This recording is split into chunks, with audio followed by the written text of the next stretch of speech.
Hi everyone, Elsie Jensen here. Today we are going to be making some sourdough discard vanilla bean scones and some chicken frontega melts. So let's start out with our scones so we can pop those in the oven. We are going to start by we're going to do our dry ingredients in this bowl first, and then we'll cut our butter into it. So we're going to use 2 cups of all-purpose flour. So get a nice big scoop. So 1 and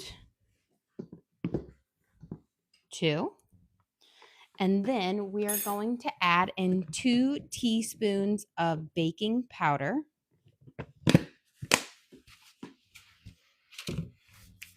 So make sure you use baking powder, not baking soda. And you want 2 teaspoons. Where's number green? There we go. So 1 and 2. Then we're going to do a half a teaspoon of salt. And then we're going to have also a half a cup of sugar. So we got our salt.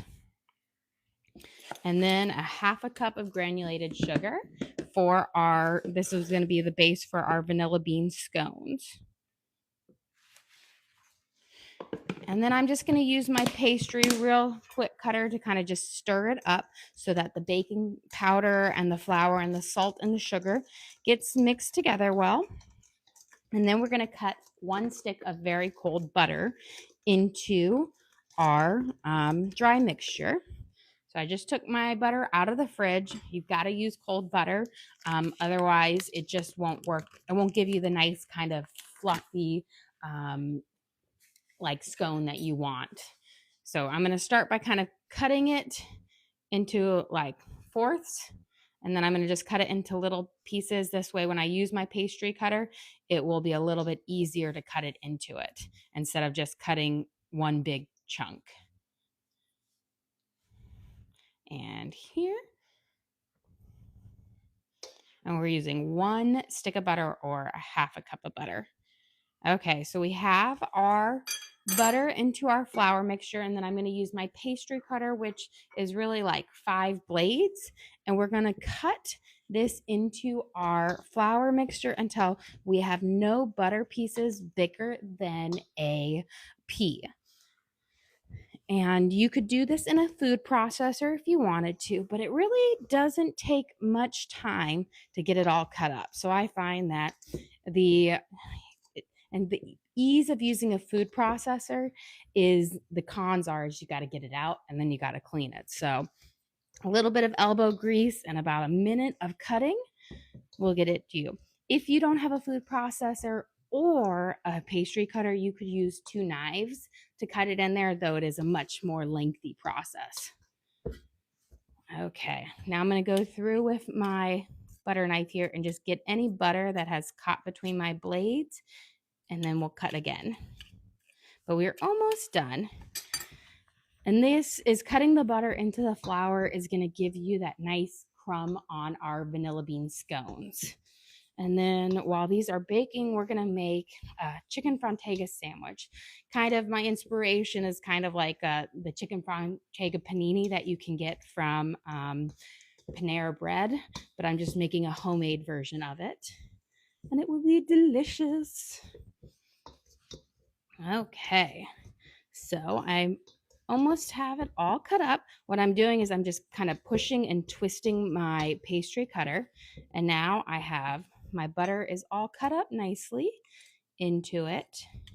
And the reason why you want it smaller than a pea is because the butter will melt when you put it in the oven and you don't want any big butter pockets. Okay, we got our dry mixture. Let's get our wet mixture ready. So here is my sourdough discard. We are going to use a half a cup of discard. So I'm going to give it a nice stir because sometimes when it's sitting on the counter, a little hooch, which is the liquid, can come up to the top. So I always like to give it a little stir first. And then we're going to pour in a half a cup. And perfect. So we've got our half a cup of sourdough discard. And I'm just going to use my little thing to scrape out any little extras in here. Perfect. Move this guy out of the way so I don't accidentally knock him.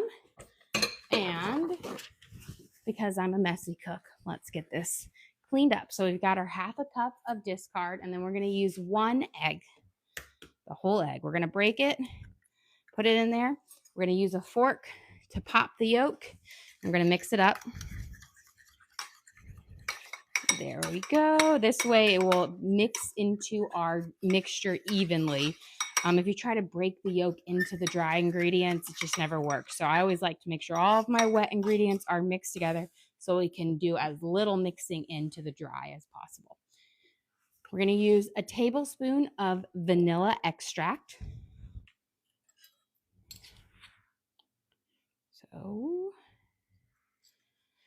And then 2 tablespoons of cream. And this is the wet base for our sourdough discard scones. So 1, 2. And now I'm going to give this a good stir so that it is fully mixed together and incorporated before we add it into our dry mixtures, because with scones and biscuits, you don't want to over mix it. You want to keep it kind of dry and compacted down. If you mix it or knead it, it will lead to a really tough scone. Okay, so now we've got our mixture. I'm going to pour it all into our dry ingredients here. And I do have my oven preheated to 400 degrees. And let me grab a spatula. We'll start a little bit of a mix here with the spatula, but then we're kind of going to do the rest when on the countertop when we do our folds and presses. So you don't want to vigorously mix, just kind of tossing it lightly together. And it's going to have kind of a shag, which is what you want. And I'm always going to stress this, don't over mix your batter or your base. Okay, so now we have this lovely dry shag, which is what we want. And we're going to pour it out onto our counter. And trust me, it may look dry and crumbly now, but in a couple of folds and presses, we will have a nice form. So what we're going to do is we're going to kind of press and then fold the mixture up onto each other. Press and fold. This is going to give you those delicious kind of flaky layers in your scone. So don't knead it like Play-Doh or any, pie dough or pasta dough. Fold and press, because every fold and press is going to create a new flaky layer. So, and then it will slowly incorporate into itself. So you see it was really dry and shaggy at first.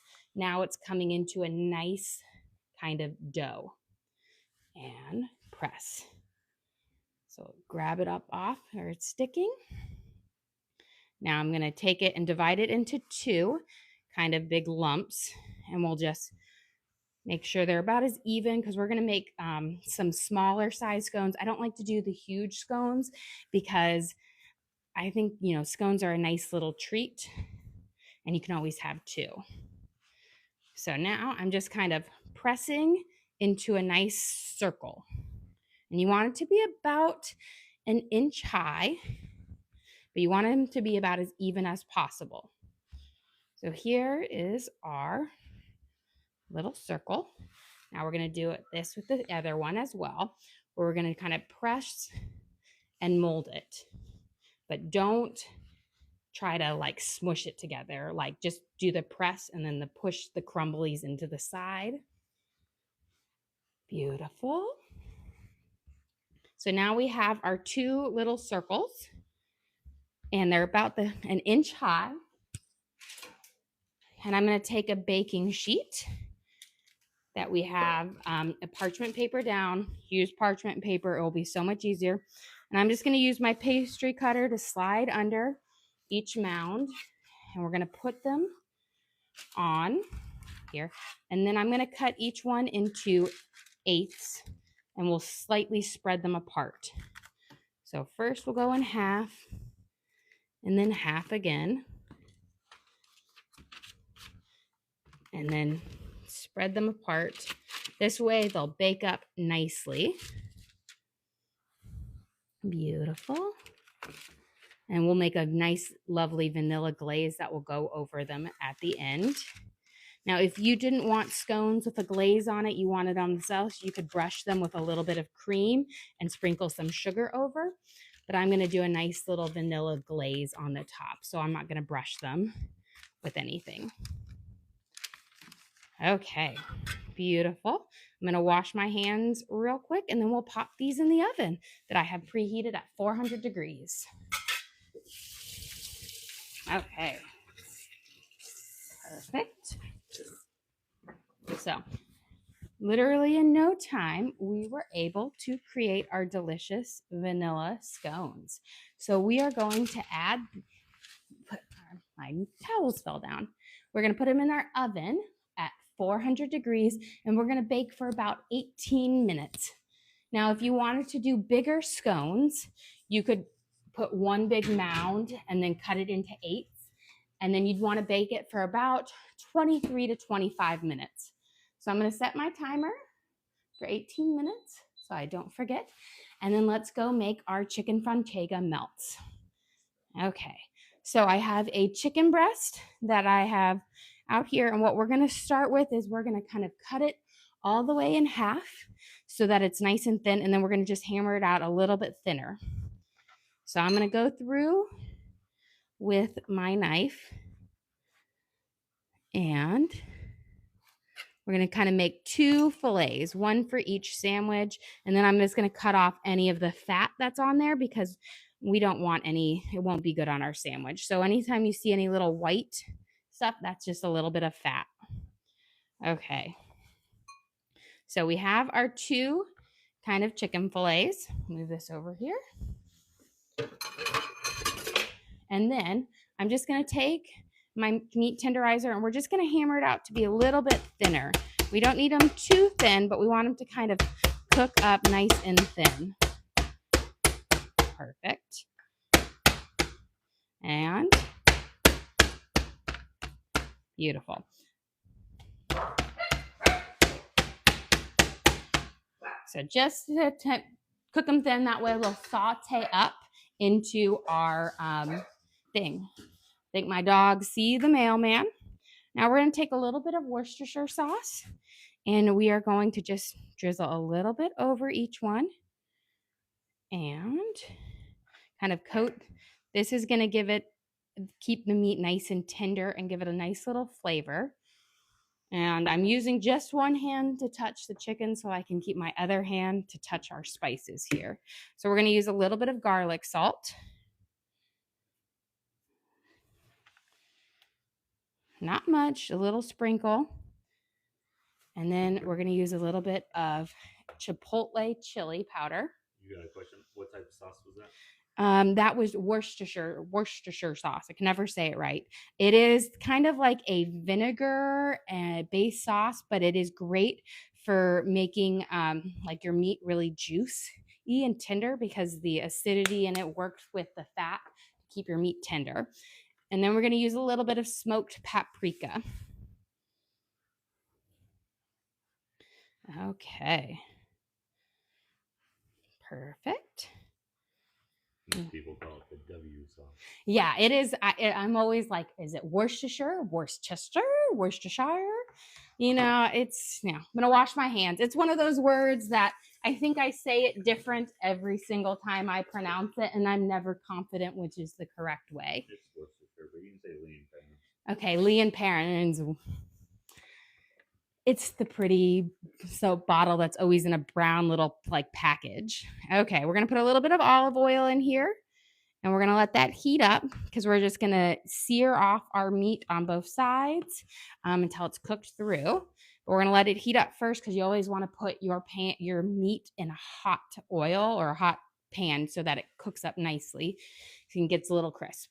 Okay, let's prep the veggies for our chicken frontega melt. So we're going to use some red onions here. So I'm just going to take off the ends. We're not going to use the whole red onion, but I might as well take off the ends for it anyways. And red onions are what you want to use when you're eating raw. They're the best onions to have raw. And we're going to do a couple thin slices because you don't want it to be too overpowering. So I think each sandwich, that should be good. We'll save the rest for another day. I'm going to pull these apart so that when we put them on our sandwich, we don't have too much. But it's got to be red onions. Regular onions just won't cut it. Now, for these, this is for our chicken frontega melts. It's kind of like a copycat version of Panera's. If you had shallots, you could definitely use shallots in place. They're very similar. Okay, we've got our onions here. Now we're going to slice up some tomatoes. And I'm just going to kind of make really small things that we could put it on. If you had like a good heirloom tomato or any slicing tomato, that would be great.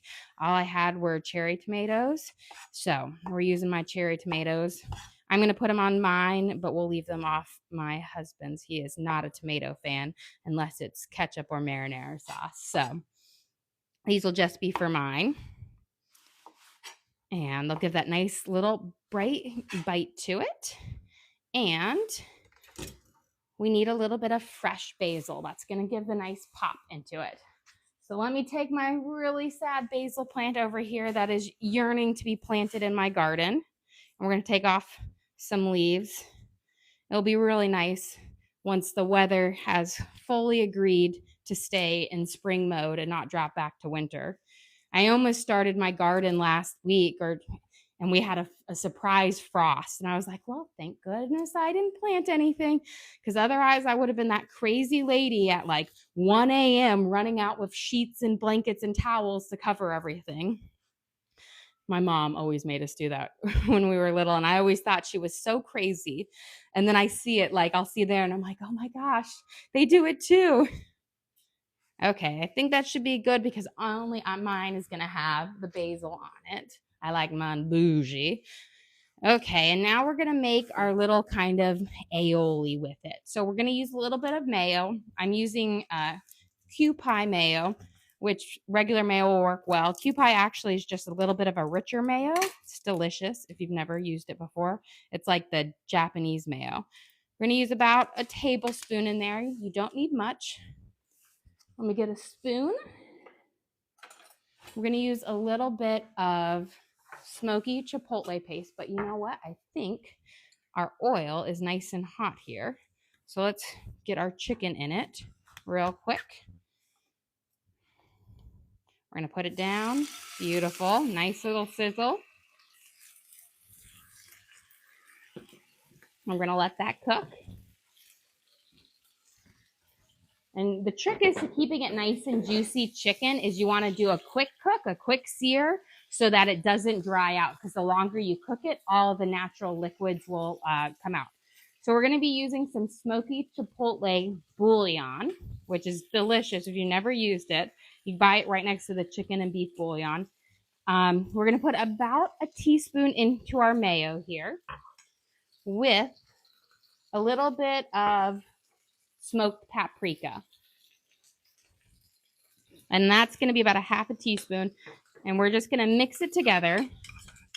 And this is going to make our lovely kind of a delicious sauce. It's like almost like a chipotle aioli too. Beautiful. But it has this nice rich color. And now we are ready to assemble. So let me slide this up. Now let's get our bread ready. And we'll be using mozzarella and a little bit of pepper jack cheeses on it. So I think this is going to go really well on this was our gruyere black pepper and thyme bread. We're going to use this one today. This is what we baked up last night. It was so delicious. And let's cut our slices. This is why I'm always making sourdough bread, because there's nothing better than using it for a nice, delicious grilled cheese. Okay. And one more slice. The trick is you don't want to cut your bread too thick that it won't go through. Now let's check our chicken over here. Beautiful. Look at this nice golden brown sear on it. I'm just going to turn it down and let it cook a little slowly. Beautiful. Okay. Let's assemble our sandwiches. We are going to do our mozzarella first. And the trick is you just don't want your cheese to kind of overflow your bread at all. So just kind of build it up. What did I forget? Before we do our cheese, we have to do our butter. Silly me. So spread one side of your bread with butter. This is what's going to give you that nice crispy edge on your sandwich. And a little. I'm just going to do each one. Put it down here. We can assemble it, and then we'll do the last one. So we've got ours right here. Now we're going to do our cheese. We're doing the mozzarella first. Okay. And just make sure your cheese doesn't overflow. And delicious. These are going to be so good. I love the chicken frontega sandwich at Panera, and this is just like a nice fresher version that you can do. And let's see if our chicken is just about ready here.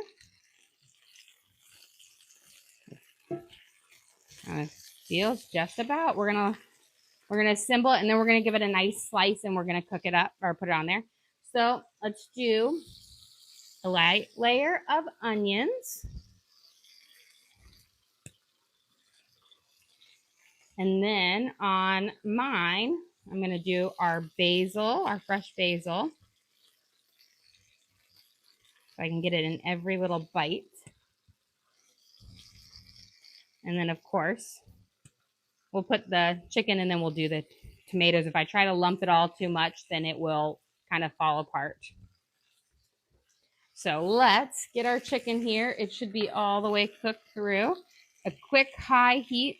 Look at that beautiful browning, sauteing on both sides is what we want. Excellent. Take this over here.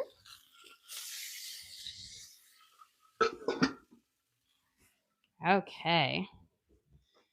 Now I'm going to take my knife here, and we're just going to do some slices along the side. And you see how nice and juicy and tender it is. That's why you want to do a high heat cook. So you sear it up really fast, trap in that moisture, but also the Worcestershire sauce keeps it really juicy and tender. So we're going to take our chicken here. I'm going to slide my knife under it. We're going to spread it all the way across our sandwich.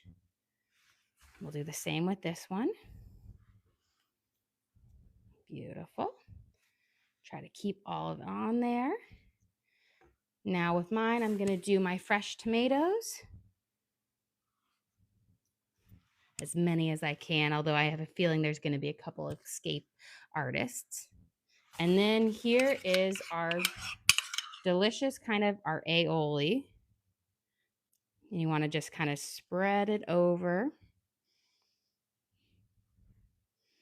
And as when you push the bread down, it will smush out a little bit more. But this is going to give you just that nice Chipotle kick.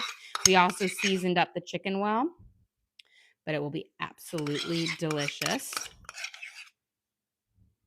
And I like to do it on here, and then we're going to put the cheese.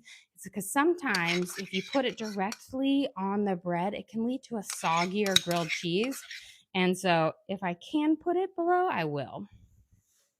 There we go. Last little bit. Perfect. Okay. Now we're going to spread a little bit of butter on our remaining. And then we'll do our last layer of cheese. I'm going to turn on our skillet Let it start cooking the base. I'm doing it at about a 7, and then we'll turn it down a little bit as we go. And then we're going to make our glaze for our vanilla bean scones. Okay. We've got a little bit of butter on, and now let's do our layer of cheeses.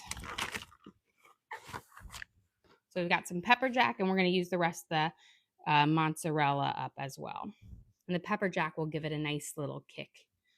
So I'm going to give that mainly over here because I like a little bit less spice. And see if we can jigsaw this all the way up. Perfect. And the trick is you just really don't want the cheese to go over. Otherwise, it will melt down and burn. And then you're going to give it a nice smush with the butter or butter side up. Okay. We have this cooking. Let me clear up this little area. Then we are going to make our delicious glaze. I just want to have an area to come out and put our scones when they're done because they have a little bit left. Let's see, about like 3 minutes. Good timing on everything. Okay, let's make our glaze. So we have our things cooking right here. And we need our bowl. Swipe this off just a little bit. So we're going to start with some powdered sugar, cream, and vanilla. And we're just going to mix it until it's to the right consistency. So I'm going to start first with a cup of powdered sugar.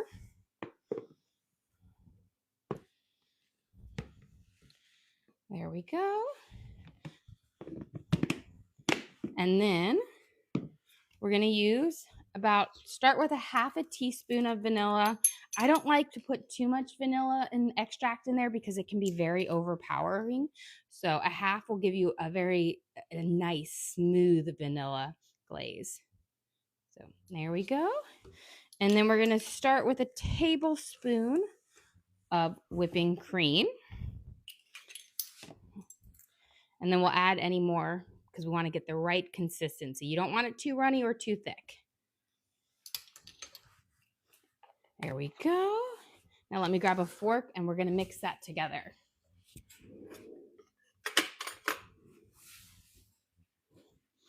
Okay, so we'll mix it. And you're just kind of just pushing the liquid into the powdered sugar. And I'm going to mix it first and see how it's going before I add any liquid, because a lot of times you'll put too much liquid in first, and it's easier to add in more versus more powdered sugar because then you're going to have so much glaze. There we go. Let's start with another tablespoon more. Now you could also use milk. You don't have to use cream. Cream just gives it a nicer, richer, kind of ness to the glaze. But if you don't have cream on your hand, you could just use milk. And we're getting there. So now this is kind of like a nice frosting thing, but we want it to be a little bit more runny. So we're going to add a teensy bit more. So that's about I want to say a half a teaspoon more. Said a little bit will go a long way. And we're going to get it to a nice where we can kind of, run it over the top of our thing. So still a little thick. There we go. That should be good. Beautiful. And oh, now our dogs, I don't know if you guys can hear them, but our dogs they see another. I don't know if you guys can hear them, but our dogs they see another dog. They're very excited. Okay. We've got a nice kind of run to this. I hear our scones beeping. So let's go grab them and then we will see how they are cooking. Oh, beautiful. Nice golden got a lovely pop on them. Perfect. Just a little bit brown at the tips is what you want. You don't want them to be completely brown at the top because if they are, they'll be really dry. So just the very tips of it is what you want. Put these right here. And before we glaze them, I think our sandwiches need a nice flip. So the trick is you got to really hold your sandwich when you flip it. There we go. Because if you don't push down when you flip it, stuff will fall out. Perfect. Always an escapee here or there. You just tuck them right back in. Okay, let's get our glaze going and we can start glazing off our scones. So what I'm doing is I want a nice easy drip. This is still maybe a pinch too thick because you want it to drizzle nicely. You don't want to glop it on like, cupcake frosting. You want to be able to just drizzle over the edges of each one. There we go. This is perfect. That's why I always say, I'm like, you can always do approximations, but you really just have to feel how it mixes because sometimes your sugar is packed farther. But do you see how we have a nice drizzle? It's almost like if you were pouring out glue. This is exactly what you want. And now I'm just going to spread them out a little bit more so that I can really get each side to drizzle along. You have a question? Are there eggs in the scone? There is 1 egg in the scone. Now, I have made it where I have omitted an egg before, and it turns out just fine. You just need to add a little bit more cream or sour cream to replace that liquid. But they'll pop and they'll be just fine because you have that baking powder in it. Okay, so we see we're drizzling right here. Beautiful.